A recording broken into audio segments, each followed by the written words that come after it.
So we got Chele from a shelter when she was around 2 years old, we think.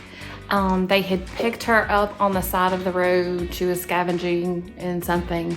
They didn't know where she came from or where she'd been. But she was extremely thin and malnourished, and she also, they could tell that she had been abused at some point. She has a BB in one of her legs, so she was mistreated, and she was very skittish and very scared of people. She liked other dogs, but she did not like people. And especially men. Especially men, that's right. And so we brought her home and we fed her and we loved on her, and she gained weight, and she's been a good and a happy dog.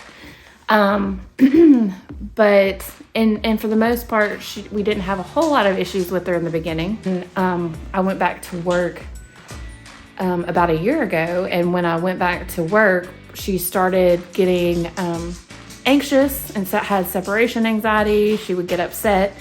Anytime anybody came to our front door, she would bark and growl and attack the door and get very upset anytime she felt like anybody was even remotely near our house. So we decided to do the board and train so that she got some intensive one-on-one training where she could get focused and she could be trained, and then now we can learn and continue to work with her.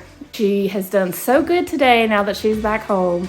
Her not pulling on the leash and her walking next to you was fabulous and kind of amazing. So I was happily surprised at how well she did, because I could tell she was excited and she wanted to get to the park, but she still, when you let her know, she would correct herself and walk with you instead of trying to pull you. The fact that she is cooperating and listening and being attentive is fabulous.